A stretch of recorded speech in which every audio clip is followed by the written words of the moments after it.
కూడా అందించేందుకు ముందుగా ఒకసారి ఒంటిమిట్టకి వెళ్దాం. ఒంటిమిట్ల దినేష్, ఏంటి ఒంటిమిట్టలో ఎలాంటి పరిస్థితులు ఉన్నాయి? కొన్ని చోట్ల ఏజెంట్లు అక్కడ ఉన్నటువంటి వారి మధ్య కొంత స్వల్ప ఉద్రిక్తత చోటు చేసుకోవడం, ఇలాంటి పరిణామాలు చూసాం ఉదయం. సో ఇప్పుడు పరిస్థితి ఏంటి అక్కడ?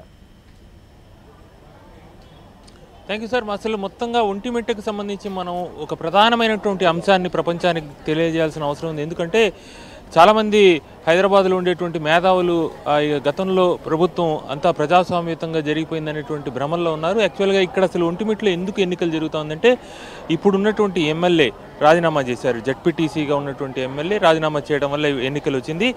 అమర్నాథ్ రెడ్డి జడ్పీటీసీగా ఆయన ఎన్నికయ్యారు. అప్పుడు పూర్తిగా ఎక్కడ ఎవరిని నామినేషన్ వేయనీయకుండా ఏకపక్షంగా పూర్తిగా ఇక్కడ ప్రజాస్వామ్యాన్ని అపహాస్యం పాలు చేస్తూ ఓటర్లని ఓటు వేయనీయకుండా, నామినేషన్ వేసే వాళ్ళని నామినేషన్ వేయనీయకుండా పూర్తిగా ప్రజాస్వామ్యాన్ని అపహాస్యం పాలు చేసి అమర్నాథ్ రెడ్డి గెలిచారు. ఆయన మళ్ళీ ఎమ్మెల్యేగా గెలవడం వల్ల ఇప్పుడు మళ్ళీ ఉప ఎన్నిక వచ్చింది. ఆ ఉప ఎన్నిక ఇప్పుడు ఎవరు గెలిచినా కూడా టర్మ్ వాళ్లకు సెప్టెంబర్ వరకే ఉంది, 1 ఇయర్ మాత్రమే.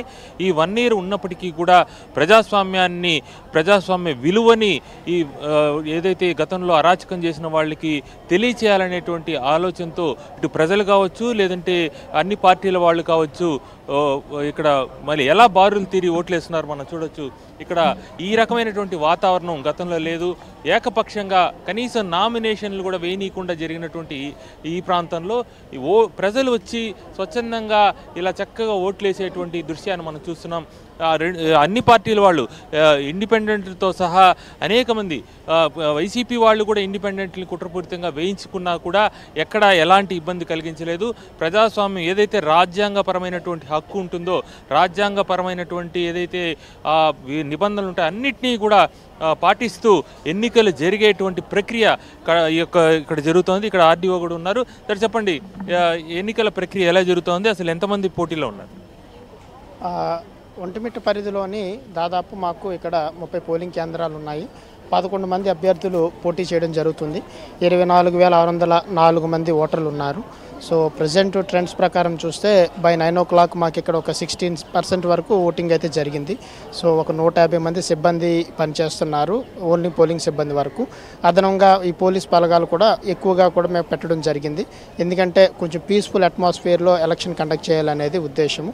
సో ఎటువంటి అవాంఛనీయ సంఘటనలకు తావివ్వకుండా మొత్తం అన్ని చర్యలు తీసుకున్నాము. హెల్ప్ డెస్క్ కూడా పెట్టడం జరిగింది. దాదాపు 30 పోలింగ్ కేంద్రాలు 11 లొకేషన్స్లో మేము ఈ యొక్క ఎలక్షన్ కండక్ట్ చేస్తున్నాము. ఎవ్రీ లొకేషన్లో హెల్ప్ డెస్క్ పెట్టాము. ఏమన్నా ఎవరికైనా డౌట్స్ ఉన్నా కానీ క్లారిఫై చేయడానికి, కానీ ఏమైనా ఇష్యూస్ జరగకుండా ఇమీడియట్గా ఇంటిమేట్ చేయడానికి. అదేవిధంగా వీల్ చైర్ ఫెసిలిటీస్ కూడా ఏర్పాటు చేయడం జరిగింది వికలాంగులకి. ఇంకా ప్రతి చోట కూడా ఈ యొక్క వర్షము వచ్చే సందర్భాలు ఎక్కువగా ఉన్నాయనే ఉద్దేశంతో షామియానాస్ కూడా అన్ని ప్రాపర్గా అరేంజ్ చేశాము. ఇంకా ఈ యొక్క హెల్త్ క్యాంప్స్ కూడా ప్రతి ఒక్క సెంటర్స్లో కూడా మేము పెట్టడం జరిగింది.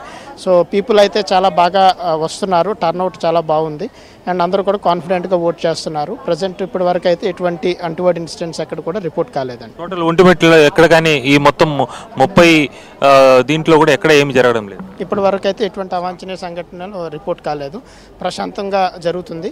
అదేవిధంగా ఇనీషియల్గా 2 days బ్యాక్ మీరు వినుంటారు, కొన్ని చోట్ల ఓట్స్ షిఫ్ట్ అయినాయి. ఇవన్నీ 2 ప్లేసెస్లో మరి మాకు రిపోర్ట్ అయితే వచ్చింది. మండపంపల్లి అండ్ పూలబొచ్చయ్య గారి పల్లిలోని ఓట్స్ అటు ఇటు షిఫ్ట్ అవడం అని ఇన్ఫర్మేషన్ రావడంతో ఇమీడియట్గా జిల్లా కలెక్టర్ గారు చర్యలు తీసుకుని అక్కడ ఒక 2-3 బస్సులు ఏర్పాటు చేయడం జరిగింది.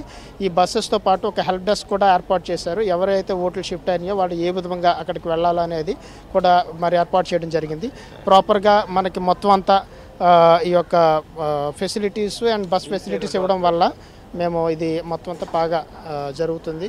సో ఎవరికి కూడా ఎటువంటి ఇబ్బందులు కలగడం. ప్రతి ఓటర్ కూడా మనం చూడొచ్చు, ఆర్డీఓ గారు చెప్పిన దాని ప్రకారంగా ఓటు లేదు, ఓటు షిఫ్ట్ అయిందంటే కూడా ఆ ప్రజాస్వామ్యతంగా వాళ్ళకున్న హక్కుని వాళ్ళకి అందించడానికి ప్రత్యేకమైన బస్సులను ఏర్పాటు చేసి వాళ్ళు మళ్ళీ ఓటు రాలేదని ఫీల్ కాకూడదు, వాళ్ళు ఓటు హక్కును వినియోగించలేని పరిస్థితి ఉండిందనేటువంటి బాధ వాళ్లకు ఉండకూడదని ప్రత్యేకంగా అధికారులు పూర్తి స్వేచ్ఛతో అధికారుల ఆధ్వర్యంలో ఈ ఎన్నికలు జరుగుతాం తప్ప రాజకీయ నేతల కబంధాస్తాలతో వాళ్ళ అణచివేత మధ్య గతంలో జరిగినటువంటి ఎన్నికల్ని ఏపీ ప్రజలందరూ కూడా రుచి చూశారు.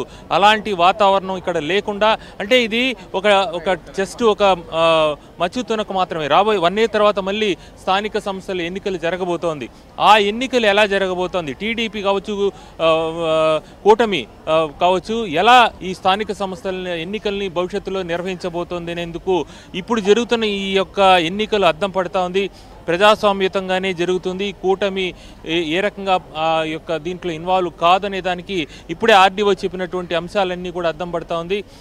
ఎక్కడ ఏ ఓటరికి కూడా ఇబ్బంది రాకుండా, నామినేషన్ వేసే వాళ్ళని ఇబ్బంది పెట్టకుండా, నామినేషన్లు చించేయకుండా, ప్రజాస్వామ్యయుతంగా ప్రజాస్వామ్యాన్ని రక్షించే విధంగా ప్రజాస్వామ్యం కొరకు ఈ యొక్క ఎన్నికలు జరుగుతోందనేందుకు ఈ యొక్క ఒంటిమిట్టలో జరుగుతున్నటువంటి ఎన్నికల ప్రక్రియ అద్దం పడుతోంది. రైట్, మీరు అన్నట్లుగా సో ఒంటిమిట్టలో అయితే మాత్రం ప్రశాంత వాతావరణంలో పోలింగ్ ప్రక్రియ అయితే కొనసాగుతుంది. మనం చూసాం అక్కడ ఉన్నటువంటి అధికారులు కూడా చాలా కాన్ఫిడెంట్గా ఈ యొక్క సరళిని కూడా